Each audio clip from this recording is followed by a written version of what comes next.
What's up, everybody? Rage Cage 20 here. Back with another Mr. B story. I got all up in the mic and it was comfortable, so now I'm just kind of here. I'm not trying to do some ASMR stuff, but like, if I was though, like, would you be buying it? Would you be down to clown? He dead in the ground. Today we have Hiker Gets Hiker Gets Eaten Alive and Lives. That's what we got here today. Actually did hit the stop recording button. I was like, So I don't know how you get eaten alive. Eaten alive to me indicates that you're dead. But I guess it doesn't. Just by definition of those two words put together, it doesn't necessarily mean that you're dead, but I don't know. So dude gets eaten, looks like a polar bear or some shit, and lives. Sounds cool. Shortish video here. Let's find out. Now, going off of the theme of the last one, the last one, the Russian guy that was killing people, right? I'm doubling down on Yeti. It looks like a polar bear. That's actually what the Yeti's face looks like. Gets eaten, and a little known fact about the Yeti swallows you whole. So he's actually alive inside the stomach and had to claw his way out. Calling it right now. Done. Deal. Let's go, Mr. B. Take me away.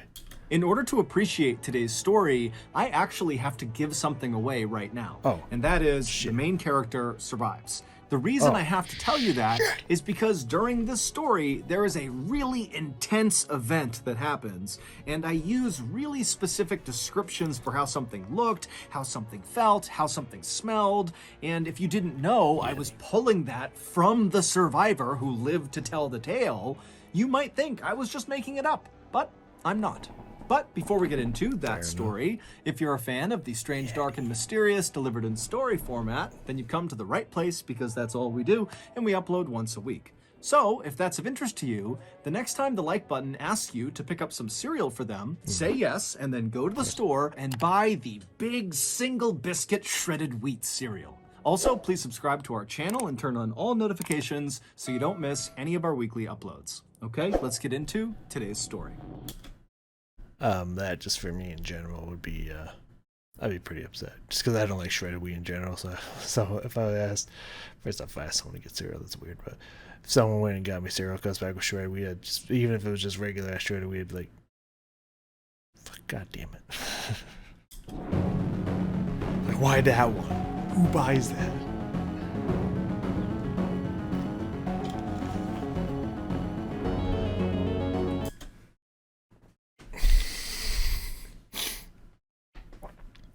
The reason I'm pausing here is that's not what I read. And not what you think the obvious one would be, replacing the T, right? Well, yes, but not the first one. For some reason I read the Torngasm, and I was like, what the fuck is that? Sorry. Continuing. On July 19th, 2013, 49-year-old Matt Dyer climbed on board a tiny 19-seat Twin Otter airplane that was parked on the tarmac of the Montreal International Airport in Canada. Matt was about to take off on the first of two flights that would take him and 7 other adventurous people deep into one of the most remote and wild regions in North America. For Matt, this trip was going to be the most amazing journey of his life. He had seen the ad for this 2-week-long expedition about a year earlier when he was looking through a magazine put out by an environmental organization called the Sierra Club. I love how just the first sentence on there, how to not die doing this. If that's the way they describe a location, I gotta tell you, I'm not going that location. Now, even though Matt was a lawyer, he didn't make much money. He lived in this tiny town in central Maine where he made a living by offering either free or very low-cost legal assistance for some of the state's poorest residents. But Matt was an avid outdoorsman, and when he saw the opportunity to explore one of Canada's newest national parks that was so far north it was practically in the Arctic Circle, he decided the hefty $6,000 price tag was well worth it. 2.5 hours later, after flying over 900 miles due north away from the airport in Montreal, the Twin Otter airplane that Matt and the others were riding on touched down on a narrow gravel landing strip situated between this huge forest on a mountainside and a river on the other side. After climbing off the plane with all of their equipment, Matt and the 7 others hustled their way over to the stretch of flimsy plywood buildings that lined the runway. These buildings and this entire area they were in was not a part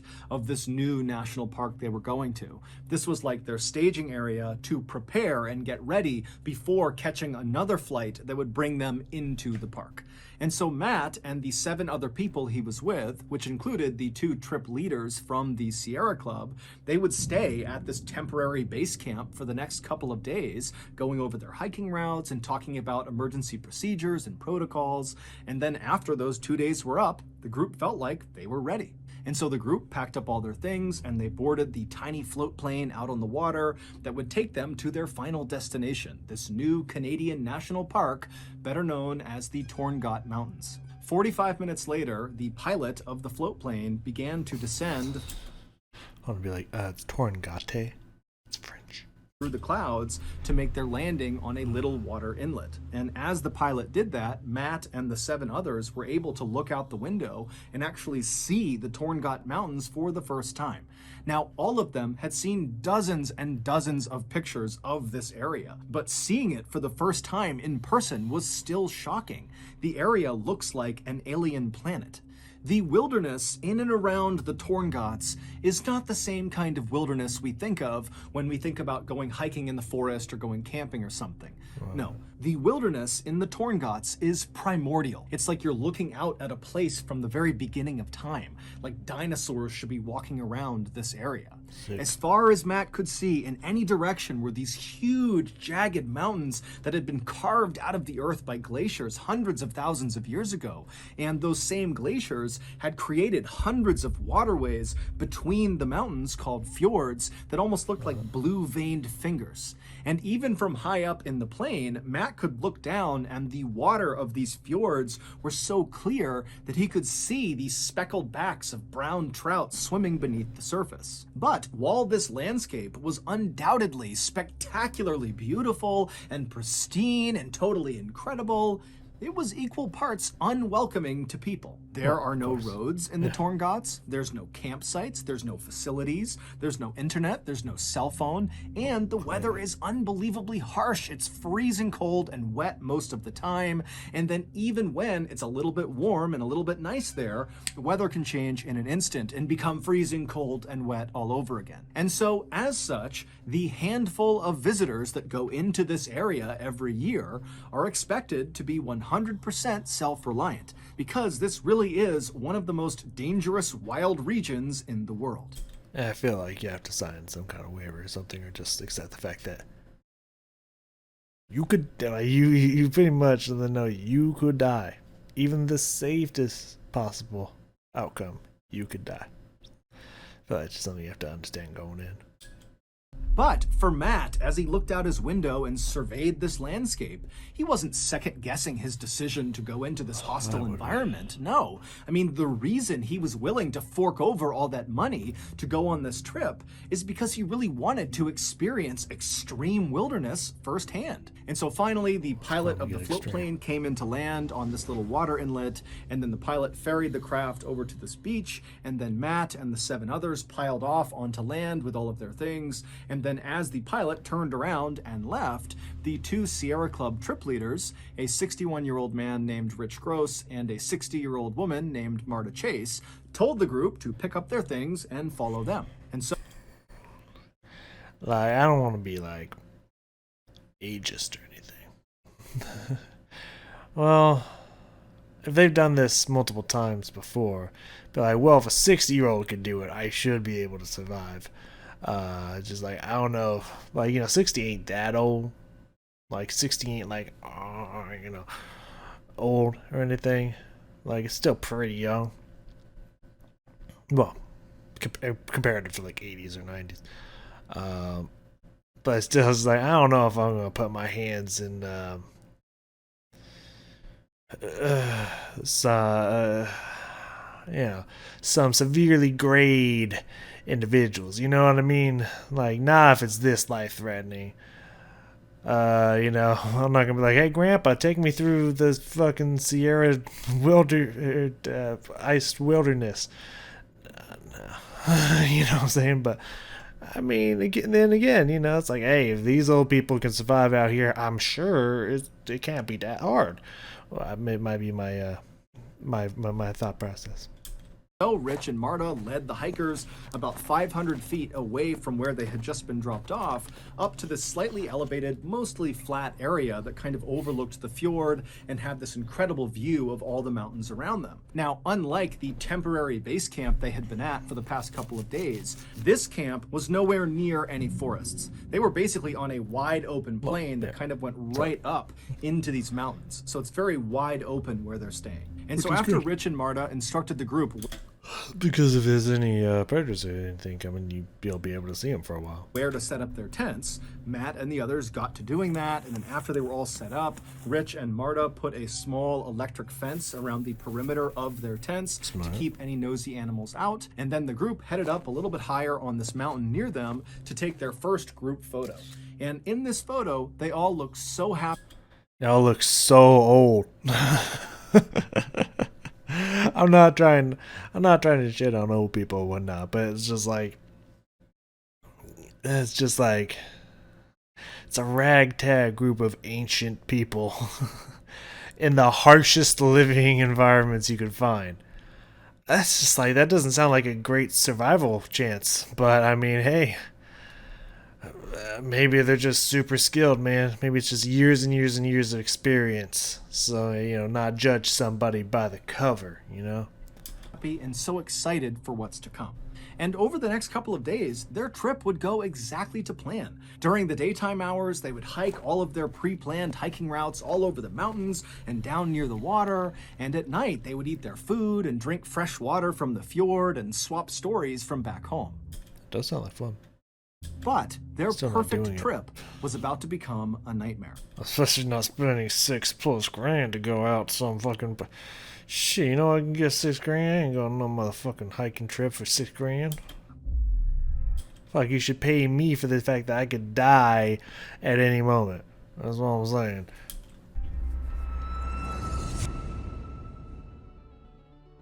I've been married to my wife, Amanda, for nearly 12 years, and I just love her so much. She's so thoughtful. I don't know, marriage wasn't for me, but whatever. Click the link in the description below, okay? Fuck NordVPN. Back to the story. Anyways, I don't even know what they do. That's the weirdest part. I'm just so sick of fucking seeing them. So clearly all their advertisement hasn't worked, because I haven't even paid attention to what they do. I just see them as like, fuck Nord, and just skip through. So apparently their advertisements have not worked on me. In the early evening hours of Tuesday, July 23rd, so 2 days after the group arrived in the Torngat Mountains, Matt and the others returned from one of their hikes. Now, the day had been cold and rainy, but the group was in good spirits. This was their last day at this particular camping spot. The next morning, they were going to pack up and head farther inland to their next camping spot. After Matt and the others had put their gear back inside of their tents, they came back out to see that Rich and Marta, the two trip leads, had organized a special feast for the group to celebrate the successful beginning of their trip. And so the group all sat around eating salami and crackers. And also, salami and crackers, feast in quotes, but also could attract the Yeti, or just predators in general. Pretty sure it's the Yeti. And drinking rum mixed with lemonade as they talked excitedly about the next couple of days. Ruminade? You sneaky dogs, you. They could expect. At some point during the festivities, Matt was tired, and so he broke away from the group. He climbed back inside of his tent, got inside of his sleeping bag, and before long, he was fast asleep. A few hours later, around 3:30 in the morning, Matt suddenly woke up. He had no idea what had woken him up, and so for a second, he just lay there listening to the outside world and just kind of staring straight up. Now, the moon was out that night, so there was some illumination, and as he looked straight up at the underside of his tent, he sees this huge figure move across the side of his tent and then stop right on top of him. And then before Matt's brain could process what was happening, this huge figure began pressing down on the fabric of Matt's tent. And so he's seeing his tent collapsing in on him. That does sound pretty bear-like. Matt's not doing anything. He's not saying anything. He's just watching in horror. And then suddenly the tent rips open and these two arms Oh, that's a Yeti, dog. That's a straight-up Yeti right there. reach into the tent and they grab at Matt. And Matt threw his hands up in defense and screamed out for help. And as he did that, he suddenly felt this vice-like grip on the top of his head. And then before long, he was being pulled out of the hole in his tent out into the night.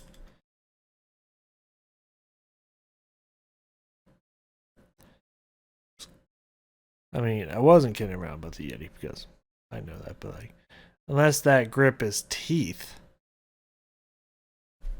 bears don't grab. So, I mean, I knew I was right, but like, pretty sure it's the Yeti.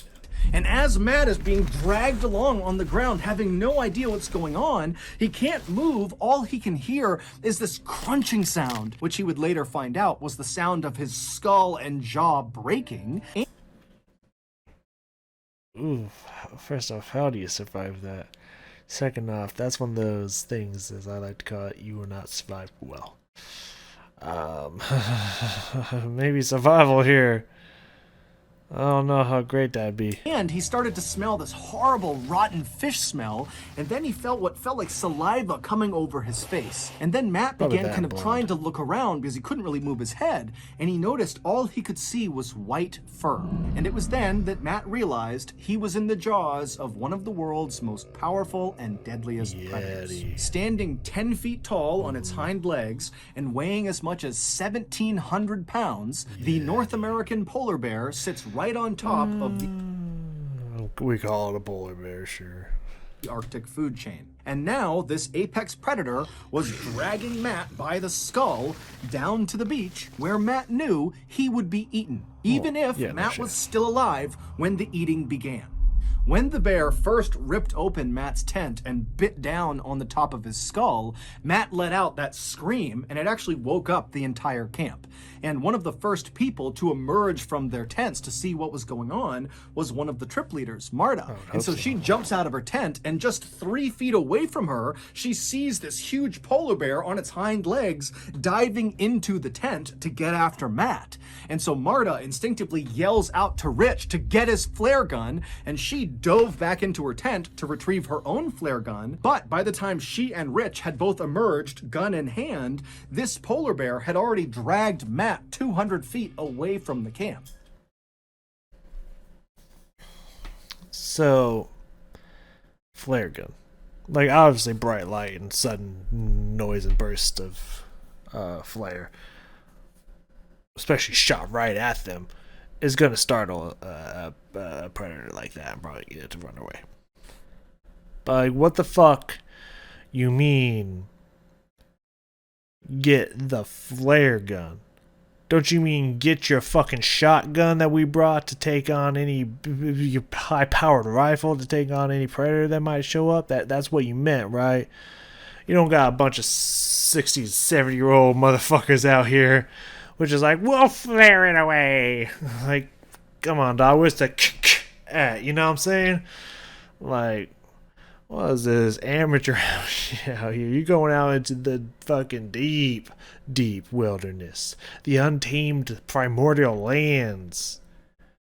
Like, bring the firepower, not the signal fire. Like, dog. Like, what?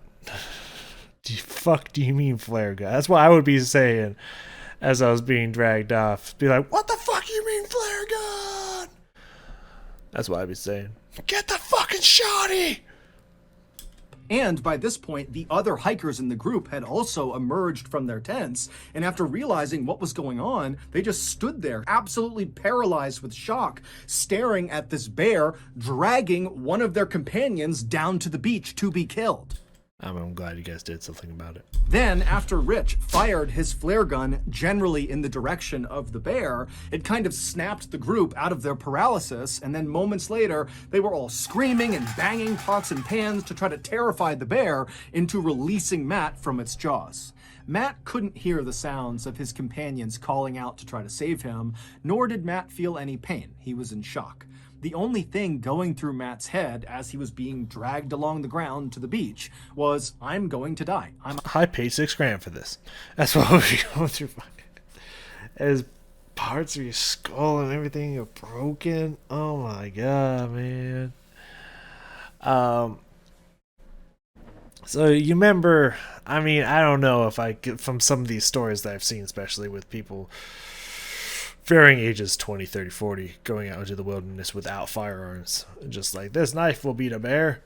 I can't say that anyone younger would have been smarter, but like, just thinking, like, obviously, yeah, like if you try to get like a black bear or something away from your camping area trying to eat food and stuff, I've heard that like you're supposed to make really loud noise and yell and shit, and that'll scare it off and whatnot. Like, that might work out in the forest, but you're in the untamed wilderness where this is their zone. You know what I mean? Like, this is their hunting ground, and you're not a threat to them. Maybe you bring a little bit more than "Go away, bear." You know what I mean? Like, this is why I was saying, like, I don't know if I put my faith in the hands of these old grandpas and grandma. You know what I'm saying? You know what I'm saying? If the best they got is like, I'll shoot fire at it. Take this, pussy. You know, like, I don't know if I don't know if I would like. If I would be putting my faith in their hands. Also, I would feel like maybe a little bit of a refund, at least use that money that I gave them to pay for the hospital bills of having my skull and my jaw smashed by a fucking bear, and what other horrible rippings of parts of his body is probably about to happen as he starts getting literally eaten alive. I feel like I would ask for a refund if the best they brought to defend me was a fucking flare gun. Either going to die on the way to the beach, or when I get there, then when the bear starts eating me, I'm going to die. And when he thought about this, it was with a kind of eerie, calm detachment. I mean, like, you he know wasn't it's going to happen. sad or mad. If the incredible defense of bang, bang, bang, bang didn't work, I mean, what else is there to do? You know you're going to die. Like, that bang, bang of the pots and pans, that works every time. If that didn't even work, you're dead.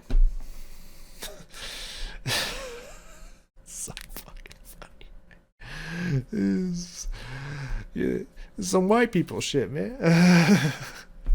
Well, only these old ass white people is gonna think like if a predator shows up, this flare gun and this metal pot should do the trick.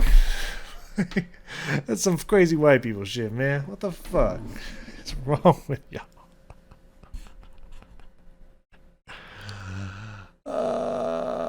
Anywho, but yeah, one of those situations where you just, you know, you're gonna die, you might as well just come to terms with it, because apparently the people brought you out here, their best plan was, I'm gonna smack this metal and this metal, and that'll do it. That'll do the trick. So yeah, you're fucked. But he survives, so good on him. Maybe someone catches up and they start just unloading flares until the barrier either catches on fire or runs the fuck away. It was just kind of a fact. This was going to happen. But as Matt was kind of making peace with his reality, Rich fired that flare gun shot, and that ball of chemical fire exploded basically right in front of the polar bear's face. And the polar bear, who was startled by the flare, instinctively whipped its head to the side, up, and then down again, and it didn't let go of Matt. Yeah. And so Matt was whipped like a ragdoll up, and then was slammed Yeah. down into the ground. And when Matt hit the ground, he heard the sound of his neck breaking. Oh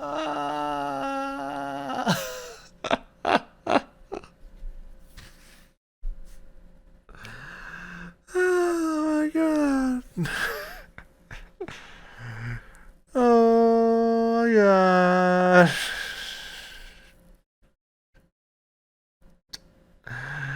Yo, people dumb. But as Matt was laying there, the bear released him from its jaws, and then behind Matt, the bear turned around and began walking away. And so Matt could hear the sound of its big paws moving away from him, and suddenly Matt's thinking, oh my god, I might survive this. And so he tried to lay as still as he possibly could so as not to attract any attention, and he began repeating in his head over and over and over again, please bear, go away, please bear. I mean,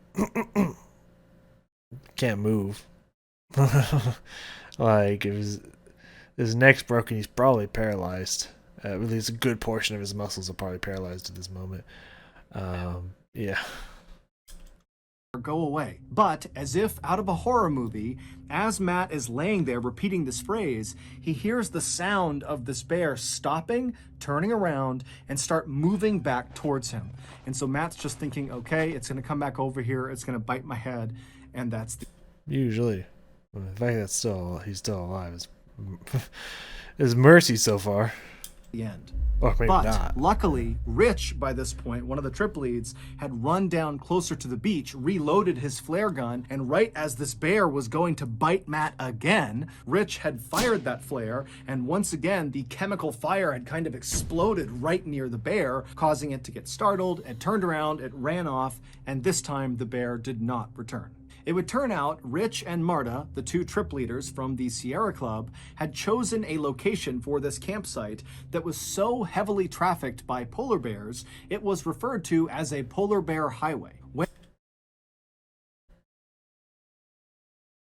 When all of the hikers, which included Marta and Rich, had been given their safety brief when they were staying in those plywood structures at that base camp near the runway, well, part of the brief was whenever you make camp in the Torngots, you want to be at least a quarter mile away from water. Go way inland because the polar bears hunt and fish and walk around right along the edge of these fjords. But despite all 7 members of this Sierra Club expedition being experienced wilderness backpackers, none of them really appreciated just how dangerous it was to be camping or even hiking around in known polar bear territory. And so this is why they ultimately ignored the safety brief and set up their first camp just a couple hundred feet away from the water's edge. And even prior to the attack on Matt, when the group literally saw polar bears wandering around near their camp, and even at one point had to fire their flare guns at the polar bears to get them to leave,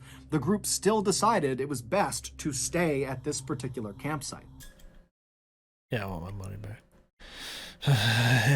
And or sue or something. So, I mean, I thought parts of his flesh was going to be ripped out. He's going to be bleeding and guts hanging there, something like that. He somehow miraculously survived. But, I mean, still, with the skull and jaw being crushed, well, at least snapped, parts of the bone snapped and broken, and his neck being snapped, how this dude survived, I do not know. I will also be incredibly surprised if he's not paraplegic for the rest of his life.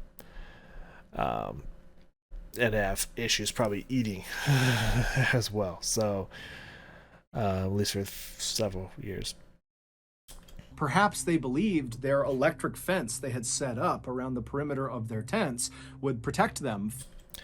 Do you know how much fat and muscle and just strength is in a polar bear? They could probably step right on that flimsy ass electricity, feel it, and not even care about it. So like, well, there's food over there. I'll take this. This little toy-like shock. Sure. You know how bulk a fucking bear is? You gonna fucking care about no fucking fence. From these polar bears, but obviously that had not been the case. The bear that attacked Matt had been totally unaffected by their fence. Yeah. Again, do you know how bulky and just muscled a fucking bear is? They could take that shock like it's nothing. Matt would survive this attack, but really only because one of the members of the expedition happened to be a medical doctor, and so they were able to stabilize Matt until help arrived. Matt's injuries were extensive. They included a broken skull, a broken jaw. He had slash marks and puncture wounds all over his head and his neck, and all of those wounds got horribly infected. And also his voice was permanently changed as well, because the bear also slashed his vocal cords. Oh, fuck. You know, when they say eaten alive, I mean, he wasn't really like eaten. You know, I was expecting more bites out of him, so I feel like it's a little bit of a misleading title, but I mean, I get it.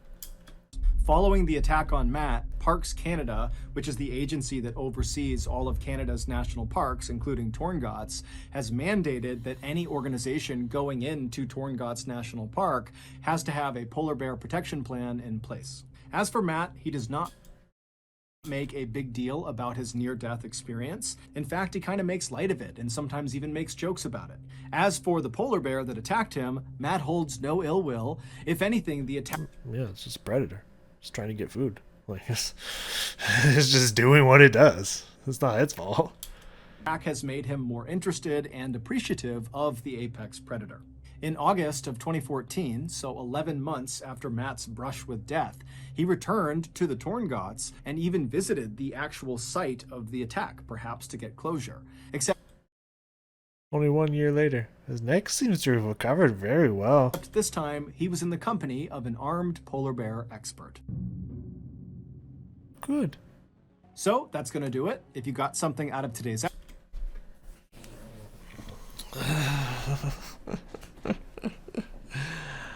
I mean, again, it probably could happen to anybody. Just potentially negligent guides that understand just the raw danger and power of a polar bear. Even sees them, it's just like, we're fine. So that's really more on them.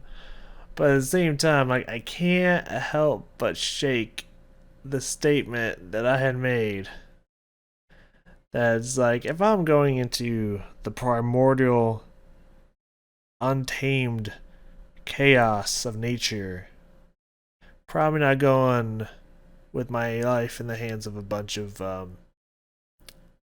very elderly people. I'm just gonna, you know, nothing against old people and stuff, but like, if my life's on the line, I think I'm gonna trust a little people with a little bit more agileness to them, a little bit more, maybe more strength. The wisdom's great and all, but like, wisdom's not gonna stop a polar bear from cracking my skull in. You know what I'm saying? And apparently they didn't show a lot of wisdom. They saw the bear after they had specifically themselves said, dangerous. We shouldn't camp around this area. By the way, we're going to camp at this area. So it seems like age didn't even give them wisdom. So, you know, probably going to roll with some more spry crew. And I'm going to tell y'all, the second they tell me, like, there's dangerous, incredibly strong predators out here. We got this flare gun.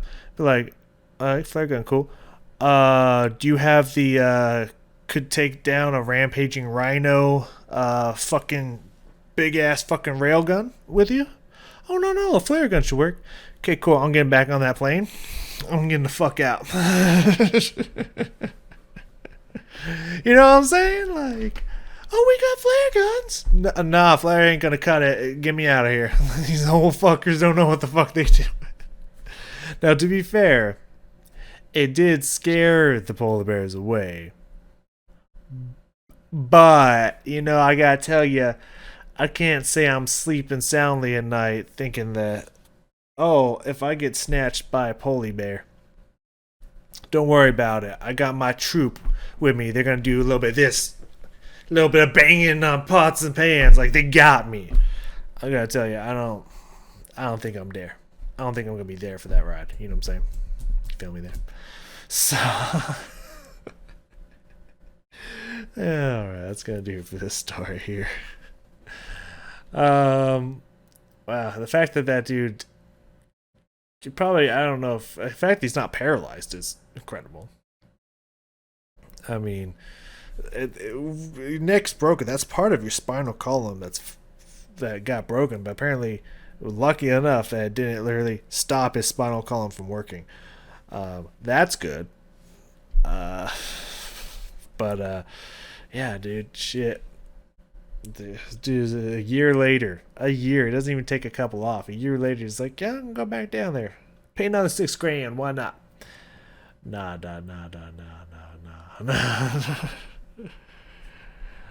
This time I'll travel with a couple 90 to 100-year-olds, man. They got my back. They don't got the dexterity to hit a pan, but like, I'm sure they'll be like, hey, you whippersnapper, I brought him down. Like, they got me this time. Alright, no shit, no people. I'm sorry. I'll see y'all next time.